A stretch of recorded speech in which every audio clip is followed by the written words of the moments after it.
जय सिया राम। आज कथा रसिक हमारे श्री सीताराम जी को एक बहुत ही अद्भुत भक्ति कथा सुननी थी। बहुत ही अद्भुत भक्त। ये भक्ति कथा भक्तमाल में वर्णित नहीं। हमने सोचा था कि भक्तमाल से कोई भक्ति कथा ली जाए। बहुत भक्तों के नाम भी सोचे किनकी कथा कही जाए, परंतु हमारे कथा रसिक की इच्छा के आगे कुछ नहीं। तो आज जिन अद्भुत भक्ति कथा है, ये कथा कनक भवन महिमा से ली गई है। सत्य घटना है, कलयुग की घटना है।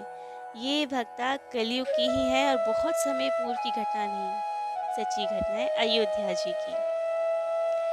तो अयोध्या जी में है कनक भवन, श्री सीताराम जी का निज महल, जहाँ वे निवास करते हैं। वहीं की ये कथा है। कनक भवन में टीकमगढ़ के राजा द्वारा सेवा की जाती है। तो कनक भवन में 3 स्वरूप में श्री सीताराम जी विराजते हैं।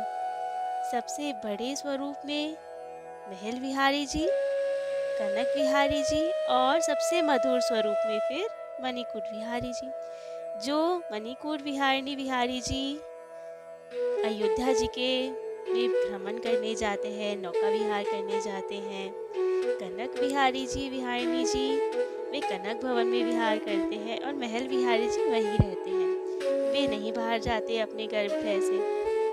तो जब ठाकुर जी विहारिणी जी अयोध्या दर्शन के लिए बाहर जाते हैं, नौका विहार के लिए बाहर जाते हैं, तो उनके लिए टीकमगढ़ के राजा ने एक बहुत ही सुंदर घोड़ी अयोध्या जी भेजी। अब वे घोड़ी सबके मन को बहुत भाई और सब अयोध्या वासियों ने खूब प्रेम से उनका स्वागत किया। अयोध्या वासियों में इतना प्रेम है अभी भी, आज भी, जैसे कि राम जी कहते हैं ना, अतिशय प्रिय मुझे यहाँ के वासी। राम जी स्वयं कहते हैं कि अयोध्या वासी मुझे अतिशय प्रिय है। प्रिय भी नहीं, अति प्रिय भी नहीं, अतिशय प्रिय। और ये बात सही में प्रमाणित होती है। मैंने अनुभव किया है। आप अयोध्या जी जाएंगे तो लगेगा ही नहीं किसी पराई नगरी में आए हैं। वहाँ इतना अपनापन है, इतने अच्छे होते हैं अयोध्या वासी, खूब प्रेम से स्वागत करते हैं।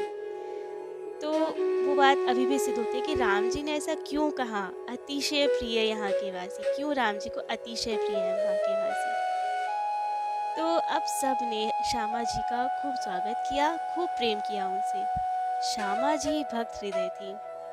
अब श्यामा जी का भाग्य वो राम जी की सेवा में थी। अब ठाकुर जी श्री सीताराम जी बाहर जाते कनक भवन से, तो श्री श्यामा जी पर रथ लगाया जाता और वो खूब प्रेम से अपने मतलब राम जी श्यामा जी की पीठ पे खूब प्रेम से छमक छमक के खूब आनंदित होके श्यामा जी चलती। और सब देखकर उनके हर्ष, उनकी खुशी का ठिकाना नहीं होता कि श्री सीताराम जी की मैं सेवा कर पा रही हूँ।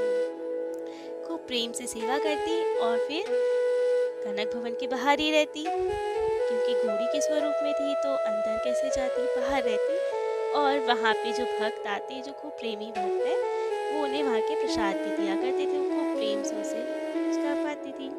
संतों को देख के प्रणाम करना, हमेशा श्री ठाकुर जी की ओर, कनक भवन की ओर निहारते रहना, खूब प्रेम रखना श्री सीताराम जी में।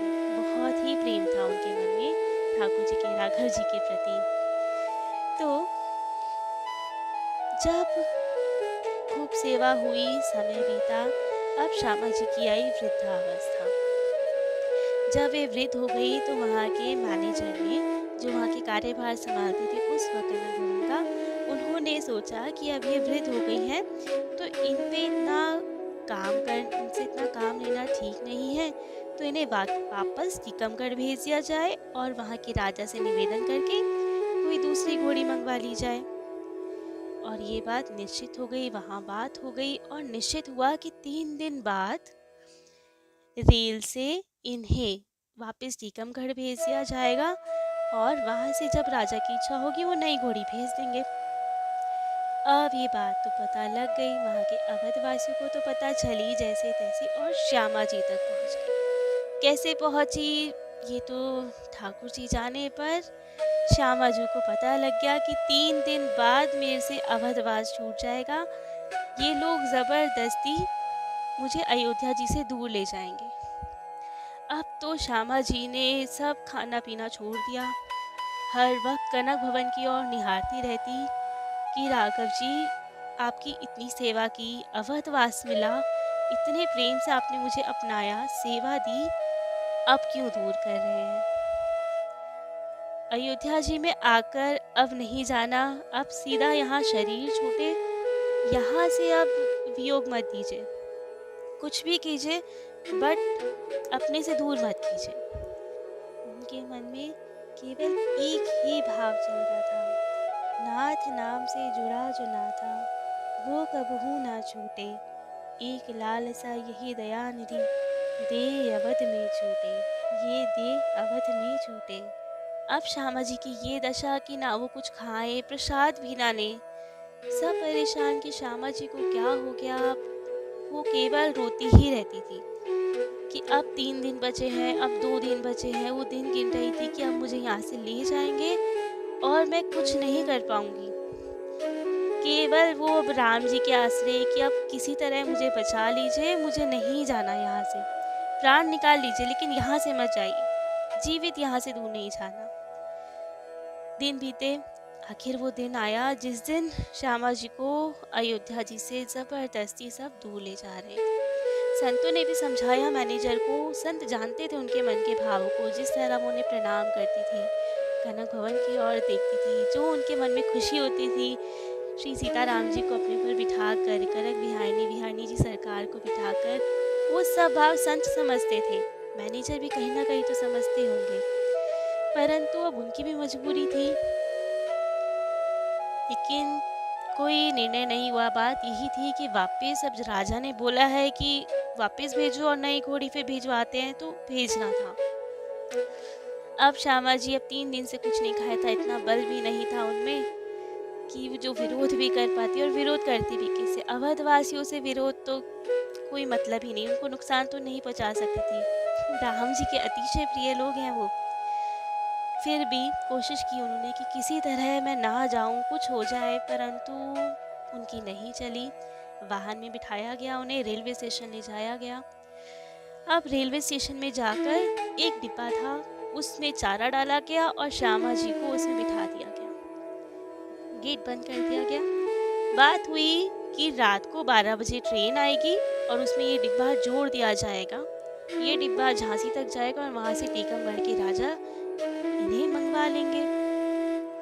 बात तय हो गई, कितने बजे ट्रेन है, क्या है, सब तय हो गया। उधर श्यामा जी रो रो कर, बुरा हाल उनका, केवल एक आसरा राम जी का कि मेरा बस कहीं नहीं चल सकता, मैं कुछ भी नहीं कर पाऊंगी, आप मुझे बचाइए, अपने से दूर मत कीजिए, अयोध्या वास नहीं छुड़वाइए। जब पूरा जीवन अयोध्या जी में रही तो प्राण भी यही निकले, अंतिम श्वास अयोध्या जी में रहे, तो मेरे प्राण ले लीजिए अब कैसे भी करके, बट मुझे यहाँ से जीवित तो अयोध्या जी से दूर मत कीजिए, अयोध्या जी की रज चाहिए मुझे। तो अब वे प्रार्थना करती रही, रात हुई, कुछ नहीं पता। सब कुछ होते होते होते अब रोते रोते अब वो वहीं रही डब्बे में, किसी ने सुध भी नहीं ली उनकी, कोई कुछ नहीं कर सकता था। मैनेजर की, राजा की आज्ञा हो गई थी, तो क्या कोई कुछ कर पाता।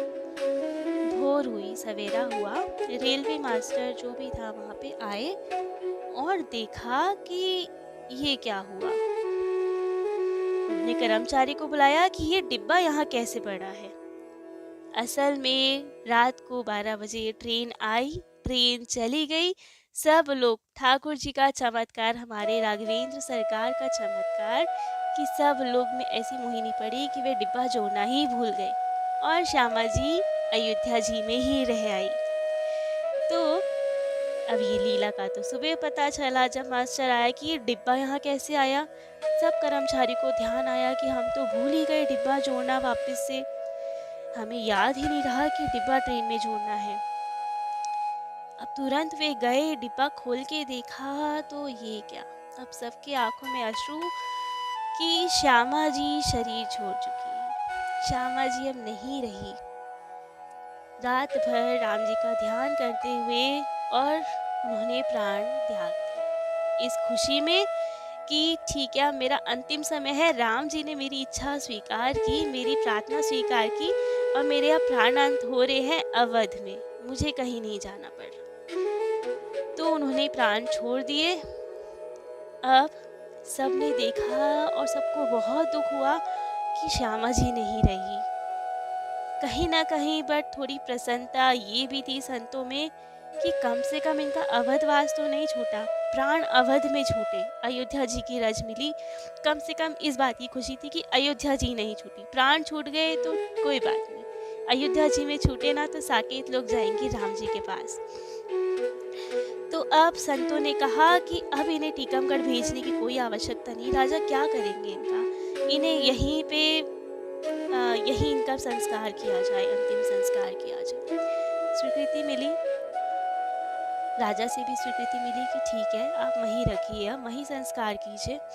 अब श्यामा जी को लाया गया सरयू जी के तट पर, उनके देह को। इतने में कनक भवन में जो वहाँ सफाई करते थे, वहाँ के जो मेहतर थे, उनका नाम था गुरुदीन जी। वे हमेशा श्यामा जी को ठाकुर जी का, बिहारी जी का प्रसाद देते थे, श्यामा जी को प्रेम से खाते थे। जब वहाँ पे श्यामा जी का संस्कार होने लगा, तैयारी स्टार्ट हुई, बहुत संत भी वहाँ आए थे क्योंकि श्यामा जी के जो भाव थे, जो उनकी भक्ति थी, वे सब जानते थे। सबको पता था वो कितनी प्रेमी भक्ता हैं, कैसी भक्त हैं। तो सब ऐसे भक्त के अंतिम समय में उनके साथ थे। तो वे भी आए। उन्हें ठाकुर जी ने क्या प्रेरणा दी कि वे आए और श्यामा जी के पास गए, उनके शरीर के पास गए और उनके कान में जाके बोला, श्यामा जी, श्यामा जी। लेकिन कोई हलचल नहीं। श्यामा जी की तो श्वास बंद हुए बहुत समय बीत चुका था, बहुत समय से श्वास ही ले रही थी। उन्होंने उनके कान में बोला, श्यामा जी उठ बैठिए, तजो शोक संताप, प्रभु कृपा से आपको मिलियो अवध को वास। अवध को वास, इतना सुनते ही श्यामा जी जो घंटों से श्वास नहीं ले रही थी, मृत थी, उनके देह में प्राण आ गए, प्राण वायु का संचार होने लगा, वे उठ बैठी। श्यामा जी को देखकर अब सब संत ने ठाकुर जी की जय जयकार की, श्यामा जी की जय जयकार की। श्यामा जी इतनी प्रसन्न कि मुझे मेरे राम जी ने अपने से दूर नहीं किया। वे दौड़कर कनक भवन की ओर गई, वहाँ की चौखट को प्रणाम किया, खूब प्रेम से ठाकुर जी की ओर निहारा, कनक भवन की ओर निहारा और धनी मन धन्यवाद दिया होगा और सभी भक्तों को ये संदेश दिया कि राम ही केवल प्रेम प्यारा। अगर किसी भी आप मनुष्य तन में हो या घोड़ी भी हो या कोई भी बनो, अगर राम जी से प्यार है, भगवान से प्यार है, तो वे भी आपसे उतना ही प्यार करते हैं। सब साथ छोड़ देंगे लेकिन वे कभी साथ नहीं छोड़ेंगे। उसके बाद श्यामा जी ने अंतिम श्वास तक राम जी की सेवा की। 10 वर्ष 5 वर्ष तक वे जीवित रही, कनक भवन के दरवाजे पर ही रही, सदा कनक भवन के पास रही और अंतिम श्वास भी उन्होंने अयोध्या जी में कनक भवन के पास ही ली। तो ये थी आज की सुंदर सी कथा श्री श्यामा जी की। जय जय श्री सीताराम।